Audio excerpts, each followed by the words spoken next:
So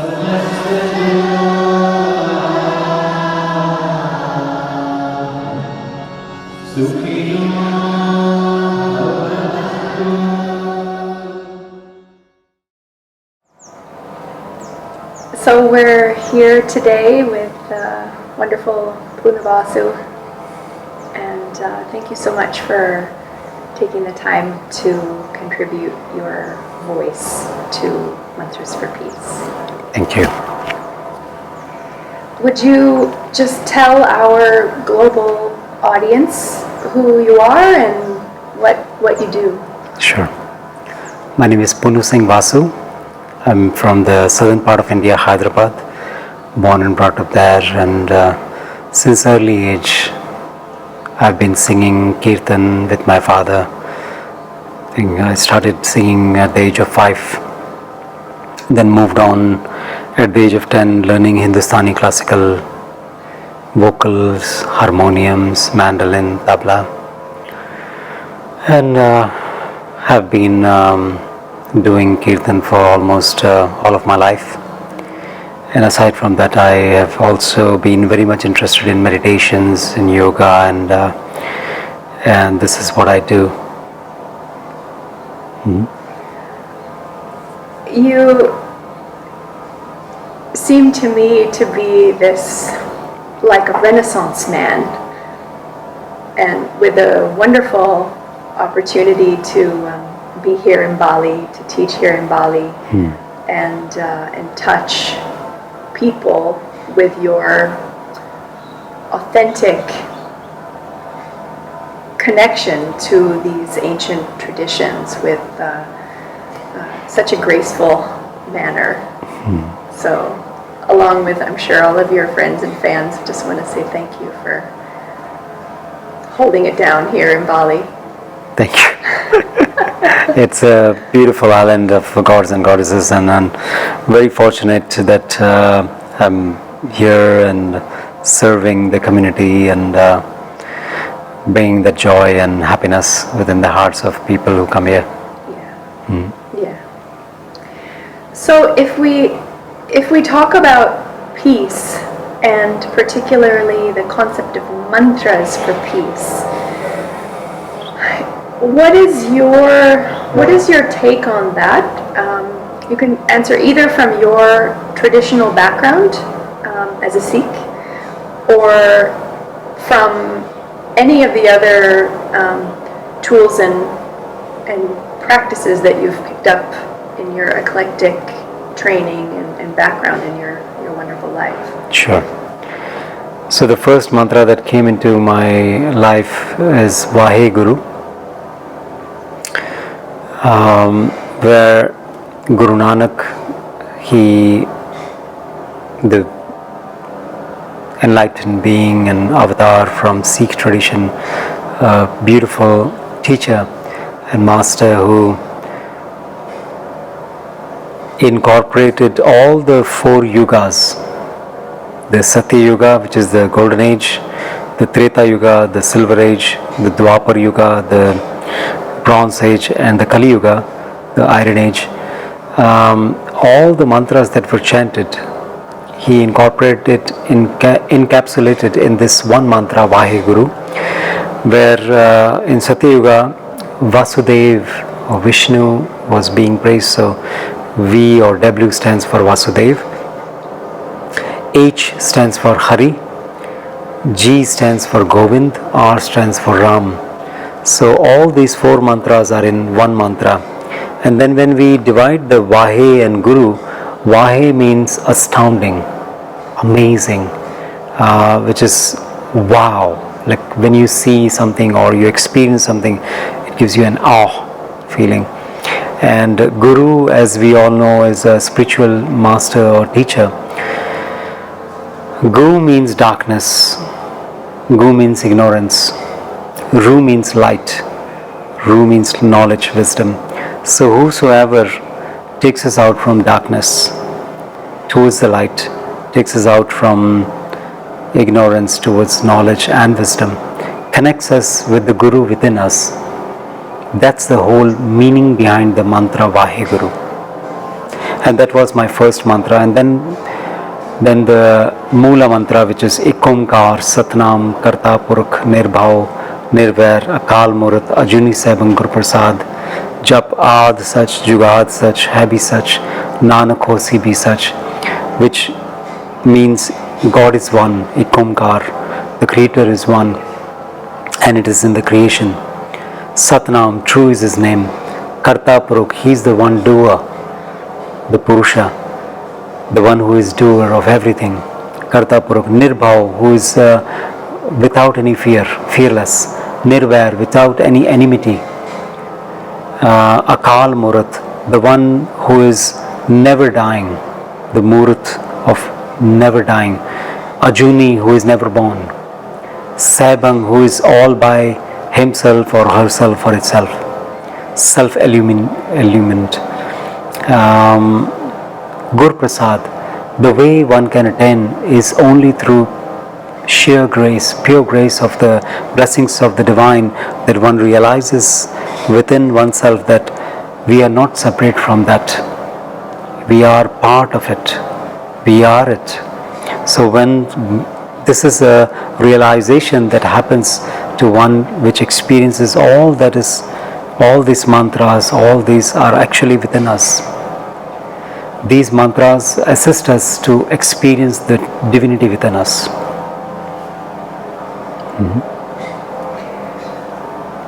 I didn't know that about the Vaheguru breakdown.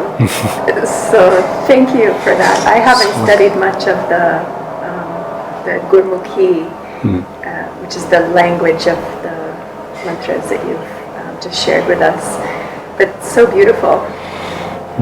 And I can't resist mentioning your father. You know, you say that you learned that Vaheguru first from your father, and it seems like that mantra was already there when you were conceived. Yes. Knowing your father.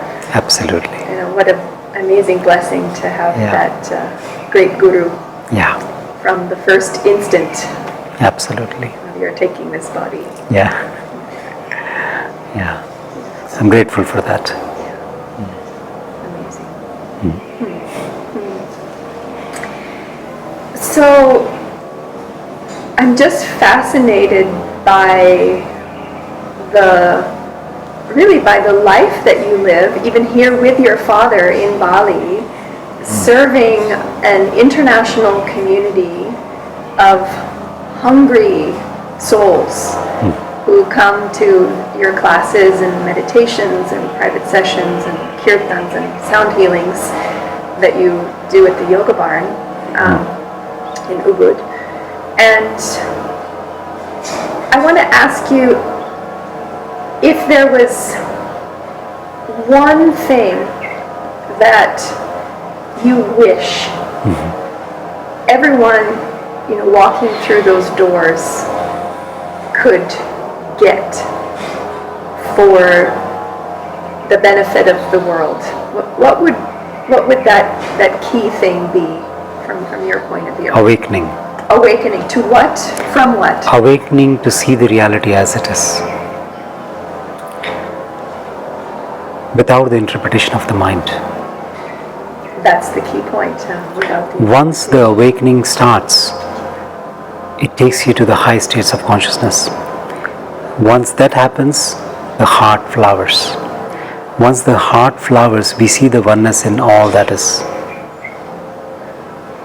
Once that happens, once one realizes what is the true nature, who am I, the self-realization.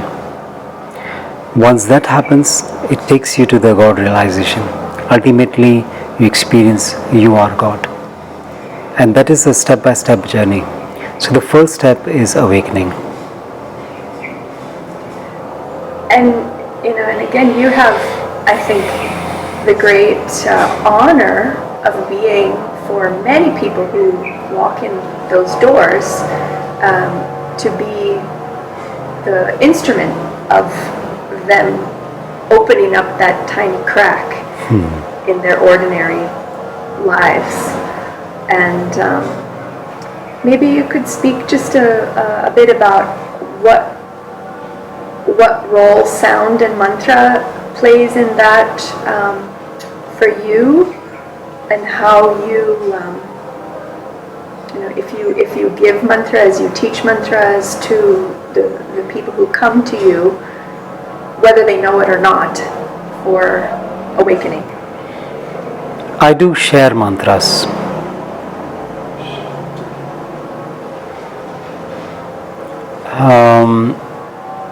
In the work that I've been doing through Kirtan, through sound healings, through my Kirtan Academy that I've started here, and teaching and sharing and facilitating.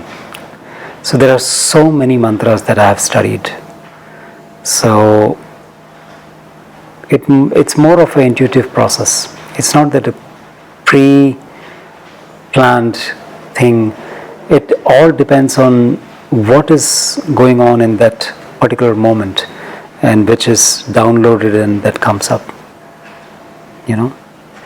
So it varies, it changes. Yeah. And when you see someone grab on to a particular mantra and work with it and spend time with it, what do you notice? So I do recommend also, when people come to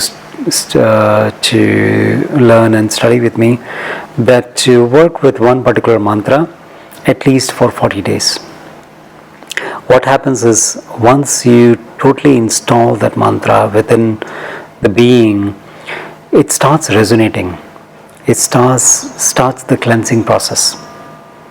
It starts cleansing the panchakoshas, the annamaya kosha, the manomaya kosha. The annamaya kosha is the physical body, the manomaya kosha is the mental body, then the pranamaya kosha is the energy body, the vijnanamaya kosha, which is the intelligent body, the anandamaya kosha, which is the bliss body, and which are related to this so much sophisticated body that we have. The chakras, the nadis, all this starts cleansing. So once we install a mantra, which is either it could be a beach mantra or other mantras, it installs in the unconscious mind and it starts the cleansing process. It makes you more and more peaceful, calm and happy. It is that I have personally experienced in my own life that whenever I am disturbed of any situation or anything, when I chant mantra, when I do kirtan, it naturally relaxes me. And then when I am relaxed, when I am doing kirtan, the listeners automatically are relaxed. So that is what my experience has been with a kirtan, with mantras, with music. And in that way, the individual person's vibration being cleansed is like a tuning. Yes. And then wherever they are, no matter what they're doing, people around them are becoming tuned. Exactly. You mentioned with your own practice, you do it so that you emanate. It not only tunes them, but it also tunes the atmosphere around. So it impacts everything which is around. When a mantra is chanted, the divine qualities, the divine attributes manifest in the physical form and be there with the person who is chanting, people who are listening, and bestows the grace of those qualities, those attributes within the whole environment. That right there is why mantras for peace. Because probably at all times there is and has been a need for conscious people to deliberately emanate peace or deliberately cultivate that quality within themselves to benefit others, but definitely now, Yes. in this interesting world that we live in, to be resonating with truth is particularly important. Absolutely. Yeah. So thank you for all the work that you do. So welcome. Yeah. I didn't warn you that I was going to ask you to sing a little bit. I need the harmonium and tanpura. You can say no, but would you be willing to sing the mantra which is on your heart, and take your time?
Thank you.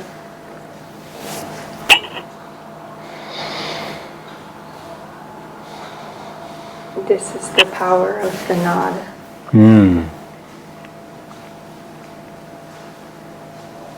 Instantly transforming the inner and the outer space. Absolutely. Magic, if there ever was. Absolutely. Yeah. Yeah. See, everything is vibration, everything is frequencies, everything is movements. So is the sound.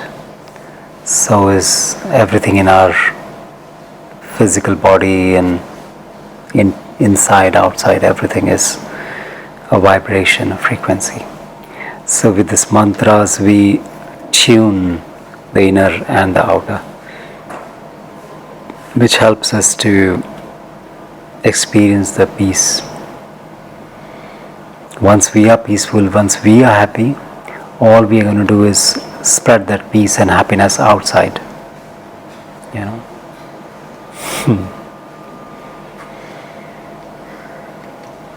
Sounds easier than it is sometimes, but It requires a lot of practice and to go through a lot of healing processes, and to come to a state where you can totally experience it truly, not through words, not through imposition of that I want to be peaceful. No, you really have to go through total integrity of whatever you are experiencing at any given moment, being totally integral with what is, accepting the totality of your own, the whole personalities that one has, accepting all those emotions. Of many things are required there to come to a state of being one with all that is. And especially for those viewers and listeners who are maybe just starting on that process, you've been at this for how many years? Many years. I would More say than it has been a lifetime. Almost 45 years I've been doing this. Yeah. So, yeah. Which I think can sound like an almost unattainable, or the goal of that true embodied integrated peace might seem so far away to someone who is just beginning to crack open into that awakening process and doing that work of retraining. But it is just, if you don't start and you don't do it, then it never will come. It requires true passion to come out. Experiencing that this mind that we are living in is a prison. We are all prisoners of the mind. So that requires a great passion to come out of it, to experience what it is truly to live. Right now, merely we are just existing, waiting to die. But we are not truly living. We are not experiencing life in its fullest.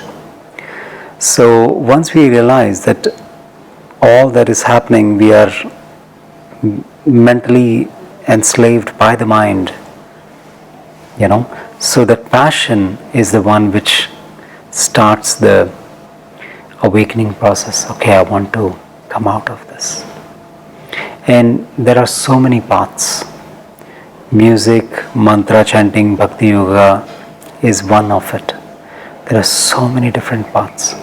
One can choose whatever they want, whatever resonates with them.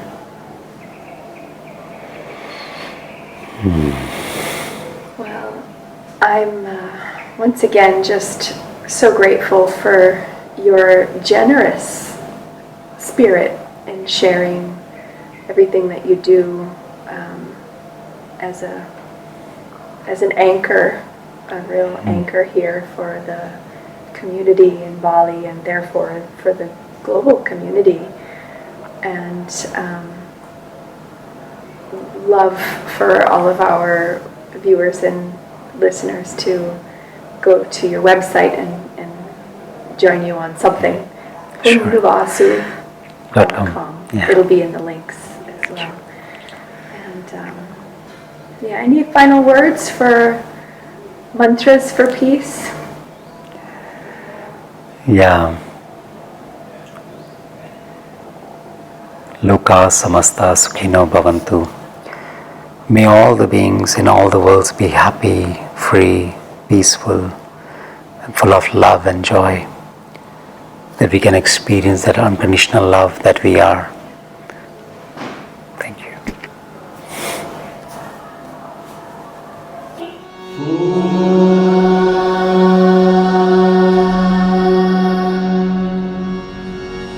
Shanti.